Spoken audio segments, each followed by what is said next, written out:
Hello everyone, today we are going to start our next unit, that is electromagnetic induction and alternating current. Electromagnetic induction means EMI, but EMI पढ़ने से पहले हमें magnetic flux पता होना चाहिए क्या होता है.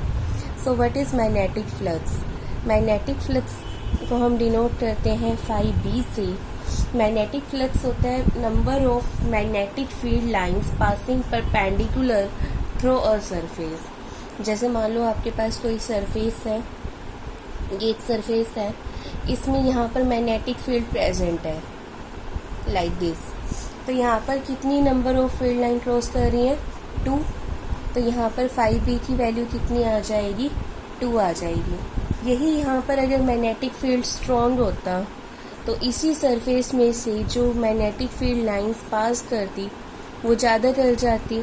अब यहाँ पर कितनी पास कर रही है? 1 2 3 4 5 6. तो phi b की वैल्यू क्या आ गई? 6 आ गई. Means as number of field line increases, जैसे जैसे मैग्नेटिक फील्ड लाइन इंक्रीज करती है मीन्स आपके पास क्या होता है? स्ट्रॉन्ग मैग्नेटिक फील्ड होता है. तो phi b की वैल्यू क्या कर जाएगी? इंक्रीज कर जाएगी. Whereas if you have weak magnetic field, अगर मैग्नेटिक फील्ड वीक है तो phi b क्या आएगा? कम आएगा. मैग्नेटिक फ्लक्स क्या आएगा? कम आएगा. मैग्नेटिक फ्लक्स होता क्या है? Number of magnetic field lines passing perpendicular through a surface. ठीक है. अगर हम एरिया बढ़ा दें, जैसे हमने b कांस्टेंट रख दिया, मान लो b हमारे पास यही था, पहले हमने एरिया लिया इतना, अब एरिया जो हम ले रहे हैं वो ले रहे हैं ज़्यादा इस टाइप से, तो भी तो magnetic field lines passing through this area increase कर रही है. मीन्स एरिया इंक्रीज करने से भी phi भी क्या करता है? इंक्रीज करता है. नाउ अगर हम यहाँ पे तो क्या ले रहे थे, जो एरिया वेक्टर था वो b की डायरेक्शन में ही था. मीन्स जो मैग्नेटिक फील्ड था वो आपकी सरफेस के परपेंडिकुलर ही था, तो हमने directly number of lines count कर ली. अब अगर जैसे आपके पास सरफेस हो इस टाइप का, इसका एरिया वेक्टर आएगा इस डायरेक्शन में, मैग्नेटिक फील्ड जो है वो किस एंगल पे है टू द एरिया वेक्टर. मान लेते हैं ये एंगल है थीटा, तो ये एंगल, ये कंपोनेंट क्या आएगा? b cos थीटा, और ये क्या आ जाएगा? b sin theta. तो यहाँ पर अब b पर डिपेंड नहीं करेगी, मैग्नेटिक फील्ड लाइन जो क्रॉस करेंगी वो डिपेंड करेंगी b cos थीटा पर, बिकॉज हमने मैग्नेटिक फ्लक्स में क्या लेना है? Number of field lines passing through a surface. ठीक है. जैसे अगर मान लो आपके पास कोई पाइप होती है, तो यहाँ से पानी अगर परपेंडिकुलर है इसकी एरिया की, तो डायरेक्टली सारा का सारा पास हो जाएगा. बट अगर आप पाइप ऐसे ले लेते हो और पानी ऐसे ही मार रहे हो तो कुछ ही एंटर कर पाएगा. सिमिलरली यहाँ पर भी क्या होता है कि कंपोनेंट पे डिपेंड करती है जितनी फील्ड लाइंस क्रॉस करेंगी थ्रू दैट सरफेस. तो यहाँ पर जो phi b है वो प्रोपोर्शनल आ रही थी इसकी cos थीटा की. यहाँ पर एरिया इंक्रीज करने से phi b इंक्रीज कर रहा था, मतलब phi b प्रोपोर्शनल आ रहा था a की. यहाँ पर मैग्नेटिक फील्ड पर डिपेंड कर रहा था, मतलब phi b प्रोपोर्शनल आ रहा था b के. Combining this three we get phi b is equal to b a cos of थीटा. phi b की वैल्यू क्या आ रही है आपके पास? b a cos ऑफ थीटा. इसको आप ऐसे भी लिख सकते हो b डॉट a वेक्टर. तो मीन्स मैग्नेटिक फ्लक्स को आप डिफाइन कर सकते हो as the dot product of magnetic field and area. Clear. अब इसकी एसआई यूनिट क्या हो जाएगी? आपके पास जो मैग्नेटिक फील्ड की एसआई यूनिट होती है वो होती है टेस्ला, एरिया की होती है metre square. So phi b की आ जाएगी टेस्ला मीटर स्क्वायर, और we can see weber. Clear. Now Faraday's experimental observations. Faraday ने EMI को डिफाइन करने के लिए कुछ एक्सपेरिमेंट किए थे.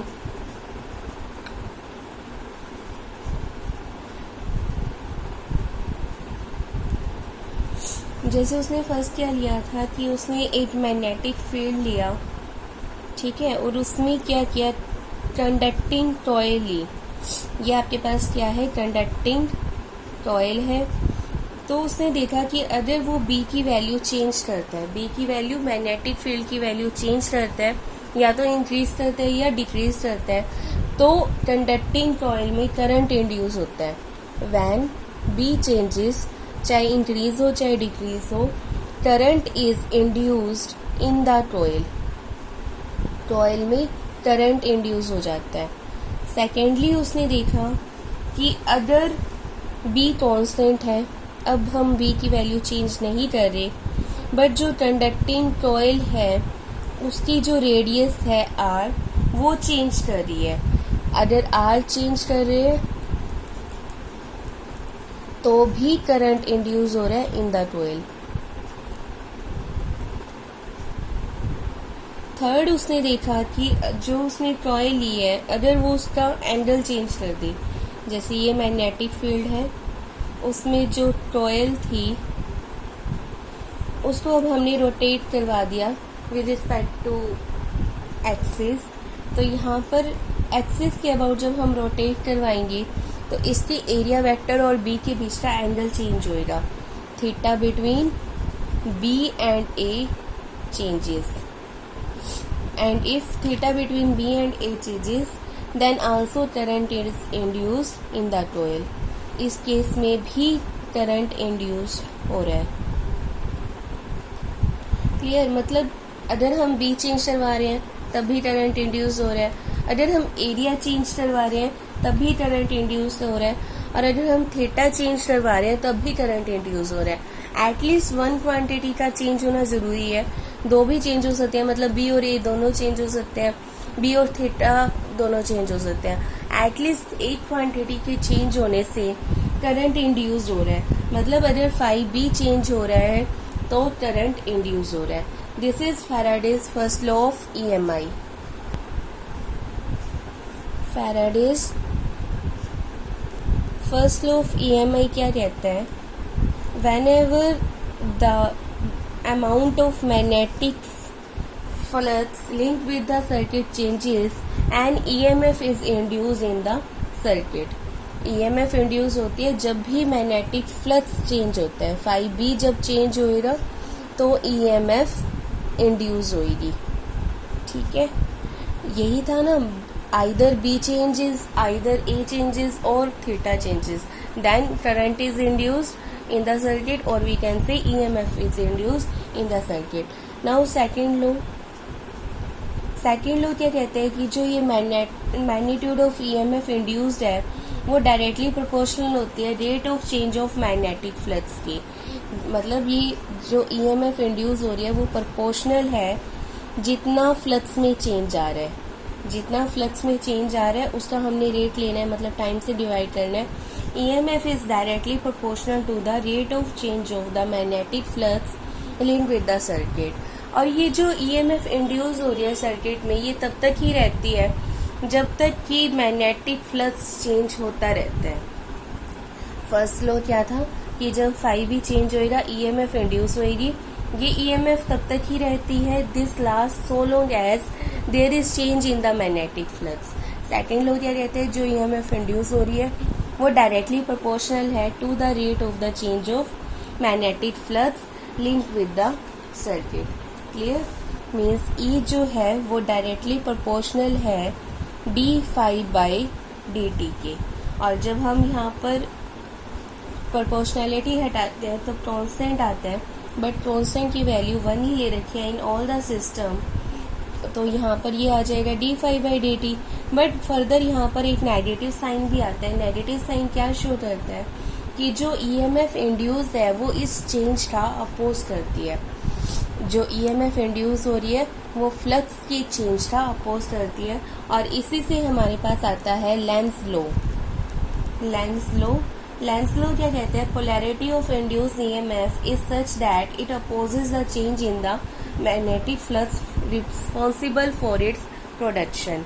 मतलब फ्लक्स के चेंज होने से आपके पास EMF इंड्यूस हो रही है, बट यही EMF देन चेंज का अपोज कर रही है। कैसे?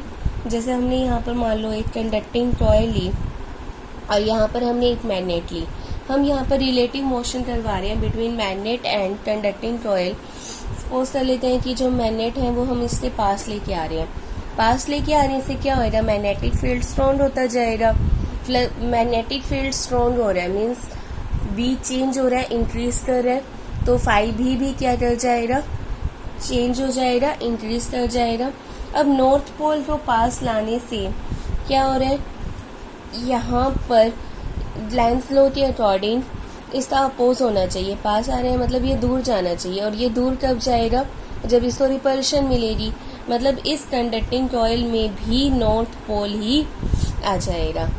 क्लियर? नॉर्थ पोल के पास, नॉर्थ पोल को हम पास लेके आ रहे हैं, बट लेंस लॉ के अकॉर्डिंग ये ऐसा नहीं होना चाहिए, इसका अपोज होना चाहिए। तो यहाँ पर भी नॉर्थ पोल ही इंड्यूस हो जाएगा। नॉर्थ पोल इंड्यूस होएगा मीन्स आपके पास करंट की ये डायरेक्शन आएगी। देन जब आप इस पर राइट हैंड थंब रूल लगाओगे तो आपके पास मैग्नेटिक फील्ड की डायरेक्शन आ जाएगी इस टाइप से, इस टाइप से।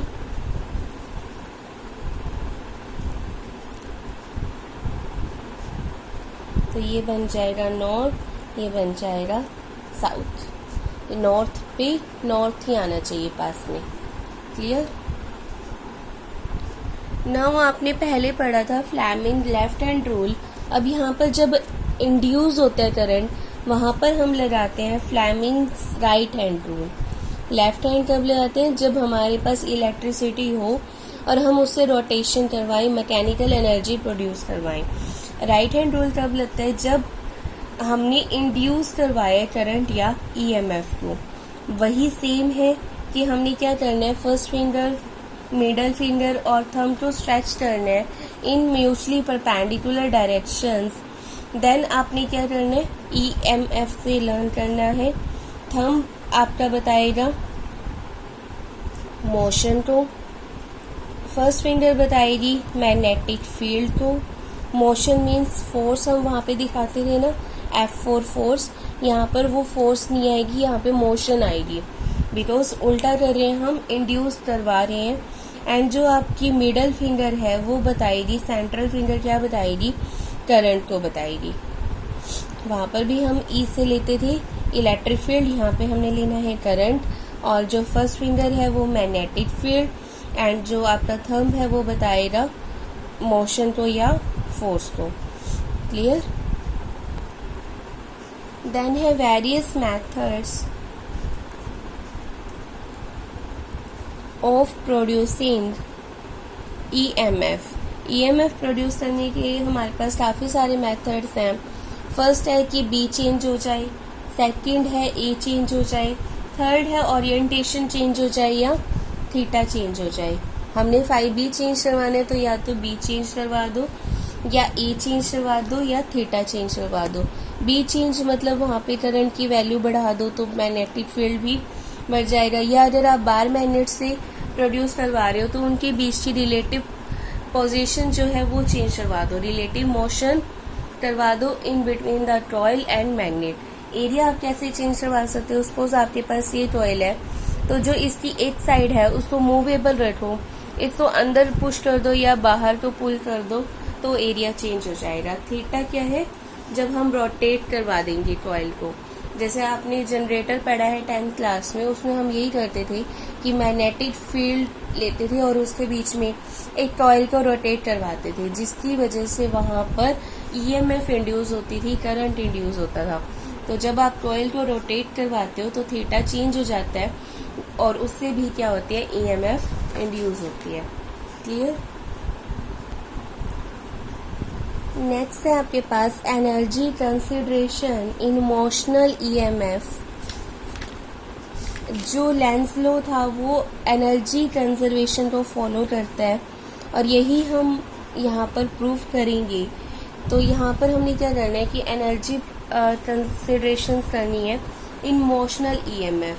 तो आपके पास ईएमएफ की वैल्यू क्या होती है, ईएमएफ जो प्रोड्यूस होती है जब एक कंडक्टर जिसकी लेंथ है L वो मूव करवाते हैं हम with velocity v in a perpendicular magnetic field, तो ईएमएफ की वैल्यू आती है BLV। यहाँ से आपके पास करंट क्या आ जाएगा, ईएमएफ एक वोल्टेज का ही फॉर्म है तो ये आ जाएगा E/R that is BLV divided by R। और फोर्स का फॉर्मूला क्या होता है BIL, तो ये आ जाएगा B इंटू में BLV divided by R into में L, so B² L² V divided by R। Now power का फॉर्मूला होता है फोर्स इंटू वेलोसिटी, तो ये आ जाएगा B square L square V divided by R multiplied by V. तो ये बन जाएगा B square L square V square divided by R. तो ये तो हमने पावर निकाली to push the conductor when there is motional EMF. अगर हम पावर निकालें थ्रू इलेक्ट्रिकल एनर्जी तो पावर का फॉर्मूला होता है I square are.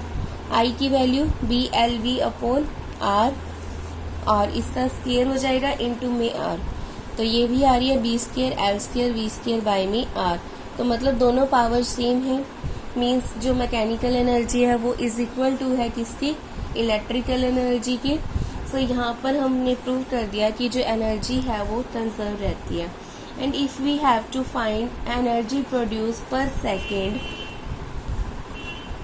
So energy produce per second क्या आएगी, पावर की इक्वल ही आ जाएगी। पावर भी वर्डन बाय टाइम होता है और एनर्जी प्रोड्यूस पर सेकेंड वो भी क्या आएगी, वर्डन अपॉन टाइम। तो ये सेम ही आ जाएगी B square L square V square divided by R. Clear. Now next is eddy currents. Eddy currents का मतलब क्या होता है, जो करंट इंड्यूस हो रहे हैं इन the bulk pieces of conductor. Bulk pieces of conductor लिखना ज़रूरी है। कंडक्टर के अंदर प्रोड्यूस होते हैं जब magnetic flux link with the conductor changes. जैसे आपके पास ये कंडक्टर है तो जो इसके अंदर इंड्यूस होंगी वो होंगी एडी करंट और इनकी जो डायरेक्शन होती है वो होती है swirling direction, like swirling eddies. जैसे वॉशिंग मशीन चलती है ना व्हर्लपूल, उस टाइप की। तो ये सबसे पहले फोटोल्ट ने डिस्कवर किए थे इन 1895, इसलिए इनको फोटोल्ट करंट्स भी बोलते हैं। क्या बोलते हैं, फोटोल्ट करंट। ये इस नेम से भी आ सकता है और एडी करंट के नेम से भी आ सकता है। एडीज का मतलब होता है व्हर्लपूल मीन्स स्वर्लिंग, और फोटोल्ट करंट बिकॉज फोटोल्ट ने डिस्कवर किए थे। तो मैग्नीट्यूड ऑफ एडी करंट क्या आएगा, आई की वैल्यू होती है आपके पास इंड्यूस्ड ईएमएफ। एडी करंट का प्रोड्यूस होने का मेन रीजन यही है कि मैग्नेटिक फ्लक्स चेंज हो रहा है, मीन्स वहाँ पर ईएमएफ इंड्यूस हो रही है। तो induce EMF divided by resistance and this will be equal to E by में आर। ई की वैल्यू क्या होती है, minus D phi by D T. तो आई की वैल्यू आ जाएगी minus D phi by D T upon R. और जो इसकी डायरेक्शन आएगी एडी करंट की वो होती है लेंज लॉ से या फ्लेमिंग राइट हैंड रूल से। इसे हमने एक्सपेरिमेंटल डेमोन्स्ट्रेशन भी की। हमने क्या किया कि एक कंडक्टर लिया और उसको बैटरी से कनेक्ट कर दिया with the help of a की, और फिर हमने ऊपर एक मेटालिक डिस्क रखी, ठीक है, लाइट मेटालिक डिस्क। जब हमने यहाँ पर करंट की वैल्यू चेंज की तो जो इसका मैग्नेटिक फ्लक्स था वो भी चेंज हो जाएगा।